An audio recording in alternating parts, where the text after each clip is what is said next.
MA Marathi, M56 Marathi, 324 Marathi रंगभूमी, पुस्तक 2 संगीत रंगभूमी. आणि या पुस्तकातील आता आपण घटक 1 व 2 वर व्हिडिओ केलेले आहेत. आता आपण घटक 3 बघूया. घटक 3 संगीत रंगभूमीची प्रयोगशीलता.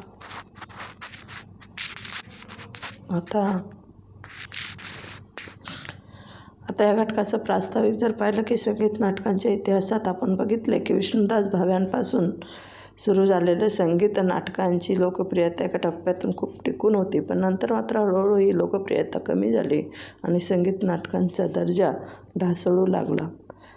आणि हे सारे होण्यामागे काय कारण होते ते आता आपण जाणून घेऊया. तर प्रयोगलक्षी संहिता, श्री पार्टी नट,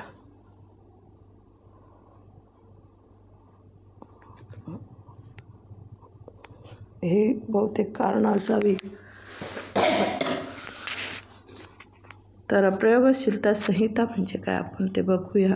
की नाटक हा असा एक वाङ्मय प्रकार आहे की ज्याची निर्मिती लिखाणातून झाली असली तरी प्रत्यक्ष रंगभूमीवरील सादरीकरणानंतरच त्याला पूर्णत्वाचे मूल्य प्राप्त होते. म्हणजे संहिता व प्रत्यक्ष सादरीकरण या दोन्ही घटकांच्या नेमक्या संयोगातून नाटक आकार घेते.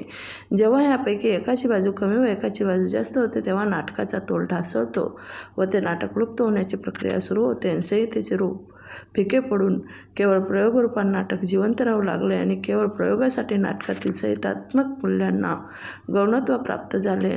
प्रयोग उठावदार व्हावा केवळ यासाठी नाटकाची संहिता निर्माण झाली तर तिथे नाटक प्रयोगशरण बनते. मग जागेवर नाटकाचे प्रयोग चालू असतात तोवरच नाटक जिवंत राहते. जर तोचपणाला कंटाळून प्रेक्षकांच्या प्रतिसादाऐवजी नाटकाचे प्रयोग बंद झाले तर नाटक मूर्तपाय होते. उत्तम नाटकात नेहमी संहितात्मक व प्रयोगात्मक अशा दोन्ही मूल्यांचा मेळ असतो. तसा संगीत नाटकात घडला नाही, त्यामुळे ते अधिकाधिक प्रयोगशरण झाले व त्यामुळे या कलेला कालांतराने उतरती करायला लागली. आणि याबाबत अधिक विस्ताराने बघूया. मुळात ज्या विष्णुदास भावांच्या पठडीतून या नाटकांची सुरुवात झाली त्या प्रयोगांना ग्रंथरूप नव्हते, कारण लिहिणे म्हणजे नाटकातील पदे लिहिणे असा अर्थ अभिप्रेत होता. त्यामुळे त्या नाटकाला संवाद, रंगसूचना इत्यादी नव्हते. या नाटकांच्या प्रयोगातच त्यांचे मूल्य सामावले होते. म्हणजेच मराठीतील पहिल्या नाटकाला ग्रंथरूप नव्हते, ते प्रयोगरूपी अस्तित्वाने बद्ध होते. नंतरच्या लोकप्रिय ठरलेल्या शाकुंतल नाटकातही सुरुवातीला शाकुंतलेला पदे नव्हती, कारण शाकुंतलेची भूमिका करणारा गायक नट नव्हता. नंतर तसा नट उपलब्ध झाल्यावर तो पदे नंतर नाटकात घालण्यात आली. संशय कल्लोळचा हा मूळ देवलांच्या नाटकातही मूळ नाटकात पदे नव्हती, नंतर त्यात पदे घालण्यात आली. म्हणजे जी पदे लिखाणाच्या ओघात आली नव्हती त्याचबरोबर शाकुंतलची पदे देवलांनी लिहिली.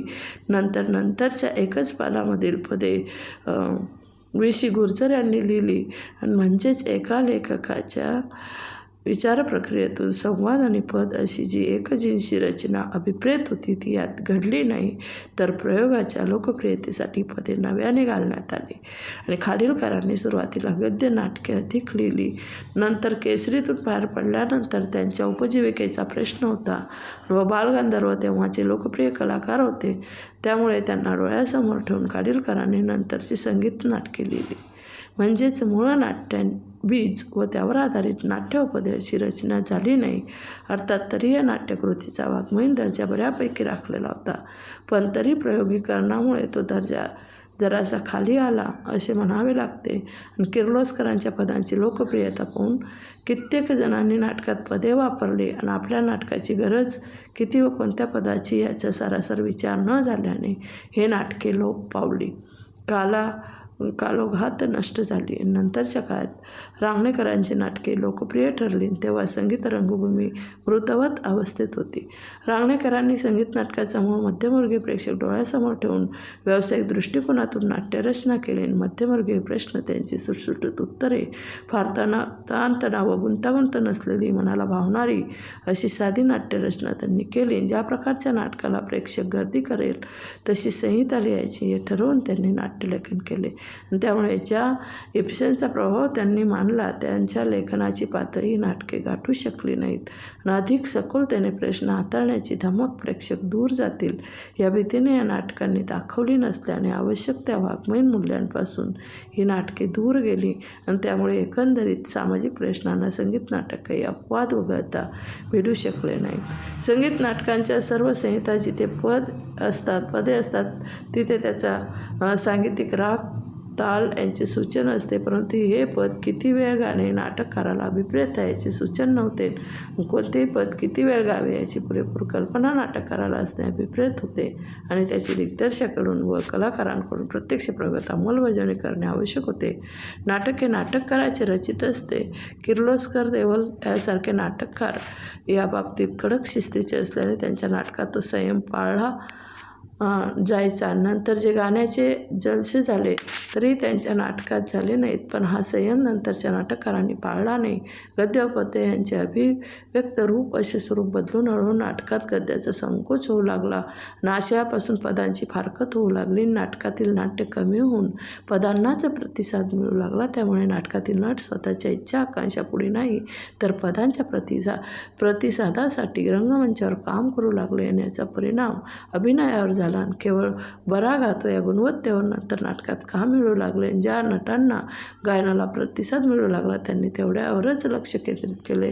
त्यामुळे तानांची भेंडाळी सोडून टाळ्या व वंशमोर मिळवणे कलाकारांचे उद्दिष्ट बनले. स्वतः कलाकाराने या नाट्यकृतीचा आनंद घेतला आणि तरच प्रेक्षक वर्ग घेऊ शकतो आणि वरील प्रक्रियेत कलाकारांचे नाटकापासून फारकत होऊ लागले. यातून नाटकाच्या सरावाचा आळस, तालीम, मास्टर, तालीम घेणारा दिग्दर्शक व नट यांच्यातील ईर्ष्या वाढल्या आणि लोकप्रियतेमुळे कलाकारांचा अहंकार, नाटक मंडळातील स्पर्धा, या स्पर्धेतून नवीन नाटके आणायची चढाओढ या सगळ्यातून नाटकांची एक सर्जनशील कलाकृती म्हणून आणखी योग्यता कमी होऊ लागली आणि यासारामुळे नाटके ही संगीताची मैफल बनू लागली.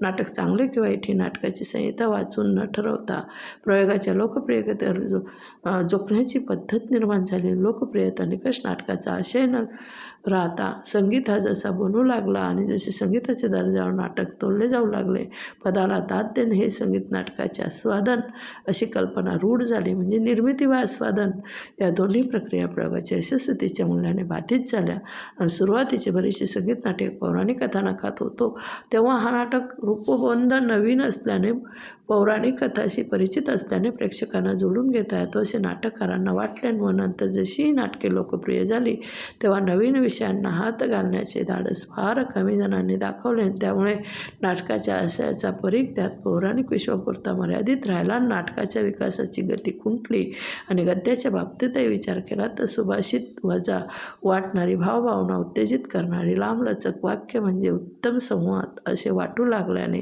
अशाच प्रकारच्या संवादाचे लेखन होऊ लागले. मग अशा टाळ्या कमवण्यासाठी पल्लेदार संवादाची निर्मिती होऊ लागली. मूळ नाट्यविषयात अशा संवादाची गरज आहे का याचा विचार मागे पडला आणि अशा टाळ्या कमावणारा उत्तम नट व नाटककार अशी चुकीची परिमाणे रूढ होऊ लागली. जेव्हा खाडीलकर काळात पदांना शास्त्रीय संगीतातील चिजांची चाली देण्याची पद्धत लोकप्रिय ठरली तेव्हा पदातील शब्दांचे महत्त्व कमी झाले.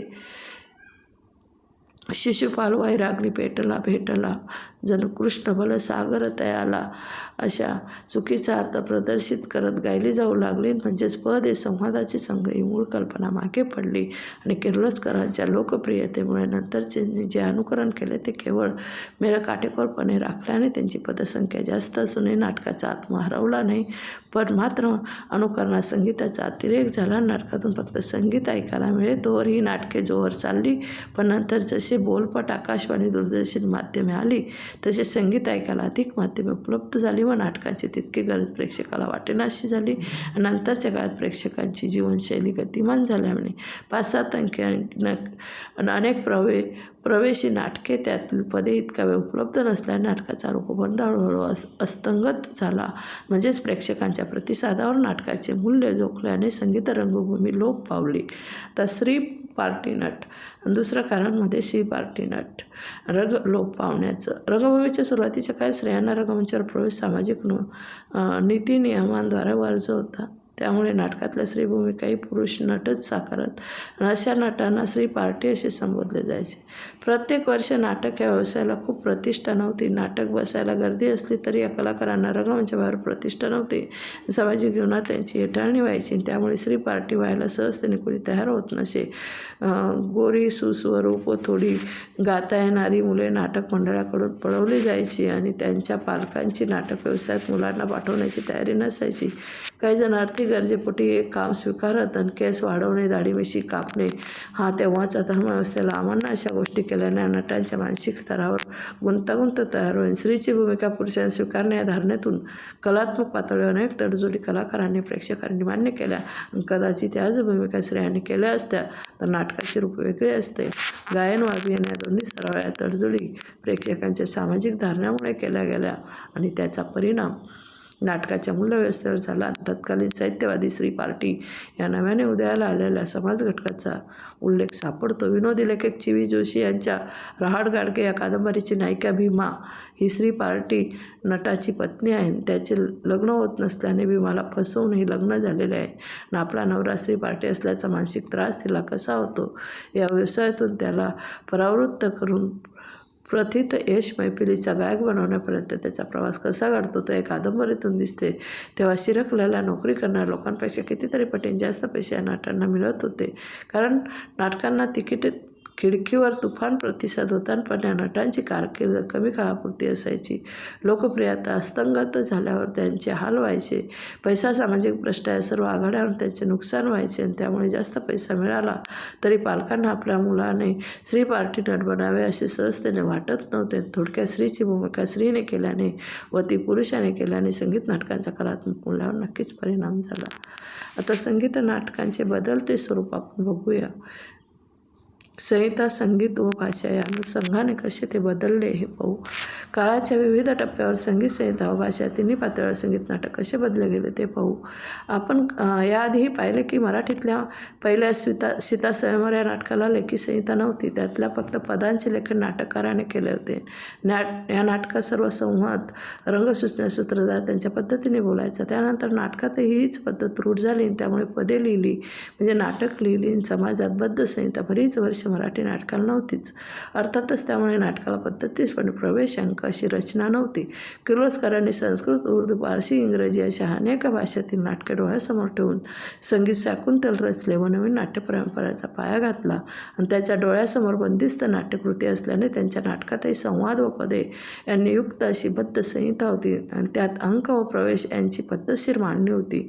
भूमिकेला प्राप्त या नाटकापासून लिखित संहिता व सादरीकरण या गोष्टीला महत्त्व मिळत गेले आणि संवाद त्या झाल्याने सूत्रधाराचे महत्त्व गेले व अधिक नाटकातून व्यक्ती रेखाटन अधिक ठळकपणे होऊ लागले आणि या परंपरेतील बहुतांशी नाटके 5 अंकी व अनेक प्रवेशी होते.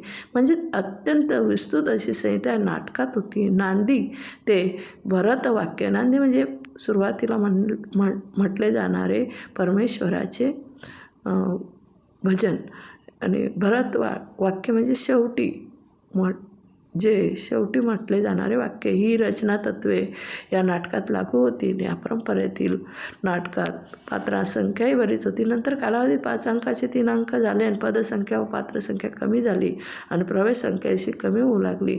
आणि कारण नाटकाचे सादरीकरणाचा वेळ कमी झाला आणि नाट्य मन्वंतर व नंतरची नाटके प्रवेश संख्याही कमी होऊ लागली आणि नाट्य मन्वंतर व नंतरची नाटकं अधिक सुटसुटीत झाली आणि कमी पदसंख्या, पात्रसंख्या, 3 अंकी, 1 प्रवेशी अशी नाटके होत गेली. नंतरच्या संगीत नाटकातूनही हेच तत्त्व आले आणि बहुतांशी संगीत नाटकांनी 3 अंकी रचना कायम ठेवली. म्हणजेच काळानुरूप नाटक अधिक सुटसुटीत, बंदिस्त व अंकुचित होत गेले आणि संहितेतील विस्तारपूर्वकता कमी झाली. आणि सर्व भावे परंपरेतील नाटकांवर, नाट्यतंत्रावर, दशावतारी खेळांचा प्रभाव होता. म्हणजेच भारतातल्या लोककलांचा प्रभाव या नाटकांवर होता. किर्लोस्करी नाटकातील नाट्यतंत्रावर गुजराती, पारसी, संस्कृत व इंग्रजी अशा रंगभूमीचा प्रभाव होता जो पुढे टिकला व लोकप्रिय ठरला. नंतरच्या टप्प्यावर नाट्य मन्वंतर व पुढचा काळ इब्सन या पाश्चात्य नाटककाराचा प्रभावाचा ठरला. नंतरच्या काळात आजीची तंत्रे नाकारून संपूर्णतः पाश्चात्य नाट्यतंत्र नाटके सादर होऊ लागली. जसे संहितेच्या रचनेत काळानुरूप बदल झाले तसेच नाटकाच्या भाषेतही झाले आणि भावे काळात सूत्रधाराच्या मानवी भाषेच्या रोजच्या व्यवहारातील भाषा होती. आणि नंतरच्या पौराणिक प्रधान नाटकात बरेचसे नाटके विवाह, प्रेम, भावना यांच्याशी निगडीत असली तरी दैवी पात्र रचना असल्याने भाषेत थोडी अलौकिकता होती. संगीत शारदासारखी कमी सामाजिक नाटके होती ज्यात साध्या भाषेतून प्रश्न प्रभावीपणे मांडले गेले.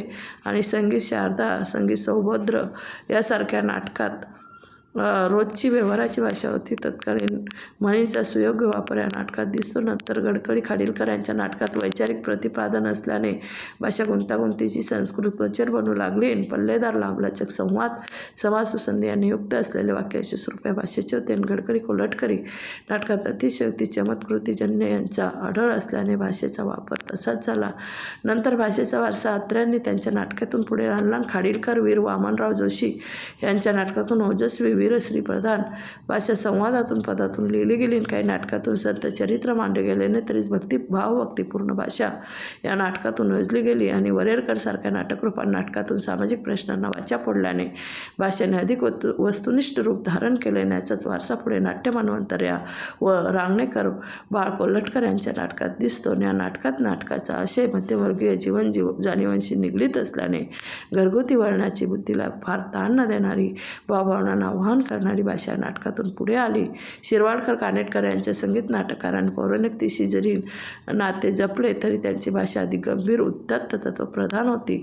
विद्याधर गोखले यांनी अनेक संगीत नाटके लिहिली. ती भाषा पूर्णतः किर्लोस्करी परंपरेशी नाते सांगणारी होती. संगीत कट्याळ, काळजात घुसली, संगीत मंदारमाला यासारख्या सांगीतिक पार्श्वभूमी असणाऱ्या नाटकात तशाच प्रकारची सांगीतिक भाषा दिसली. शायरी वातावरणातील नाटकावर त्या भाषेची छाप होती. आणि रूढार्थाने संगीत नाटक नसलेला काशीराम कोतवाल, पती गेले ग काठेवाडी यासारख्या नाटकात लोकपरंपरेला जवळची भाषा योजली गेली. म्हणजेच कालोघात संगीत नाटकाने अशा प्रकारे यासारख्या नाटकातून लोकपरंपरेला जवळची भाषा योजली गेली. म्हणजेच भाषेची विविध रूपे योजली. सुरुवातीच्या नाटकात पदसंख्या खूप असल्याने गद्य संवाद खूप कमी वेळ सलग असायचा. त्यामुळे संवादाला पदांच्या भाषेने प्रभावित केलेले दिसते. म्हणजेच ह्या नाटकात गद्य भाषाही अधिक संगीतनुकूल होती असे दिसते. नंतर हळूहळू अधिक गद्यतेकडे वाटचाल करत गेली. पदांच्या भाषेचा संगीताचा विचार नंतरच्या प्रकरणात आपण करणारच आहोत. आता आपण थोडक्यात हा घटक बघितला.